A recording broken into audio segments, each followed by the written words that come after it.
be honest with you. Our team actually produces RFPs, requests for proposals. We handle our contracts, sales contracts. So major corporations would come to us, or we would say, and so that's where all the info. We start with the analytics. We do some basic, just really historical information, see whether or not this particular company is a good network fit. I mean, if it's a company that's not going to fly where we can fly to, they're not going to want to do business with us, and we're just going to do business to them. So we generally start our day off by digging into big data. That's kind of the big to do. We also have a hint of marketing and a dash of communication and all this other fun stuff that's involved in our particular department. And we cram it all together.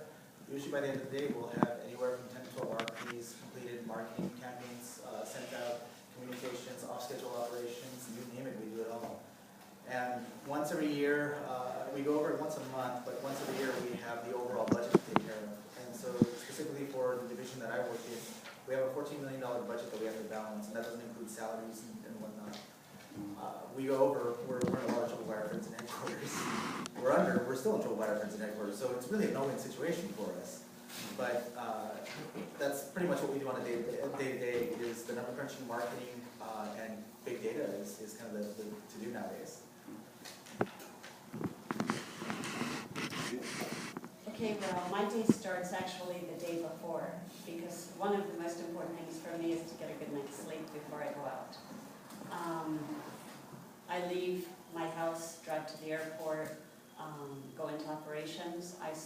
We have to check in about an hour and a half before an international flight. I'm usually there 2 to 2.5 hours. I'm very paranoid about being late. So I'm always there early. I can get my socializing done early. And then I go to work, and that's flight planning. We get our paperwork for our trip.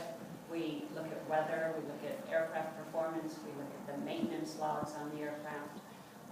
I have 2 co-pilots going to London, and so I ask for their input.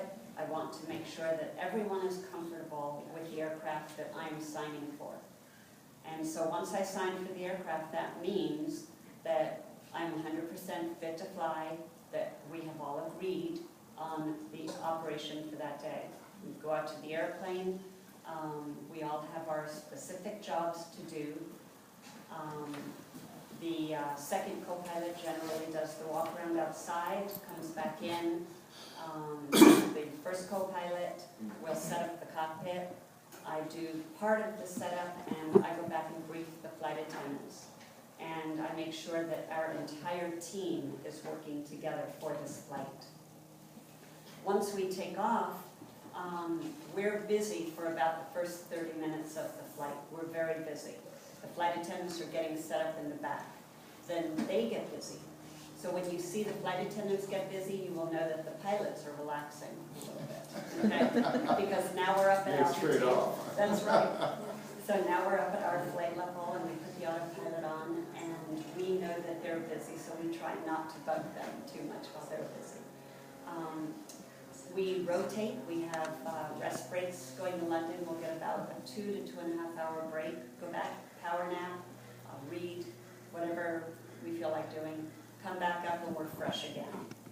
We're supposed to be fresh again. Land in London. I was going to say, that's a lot of time zones away from here. It is. But, part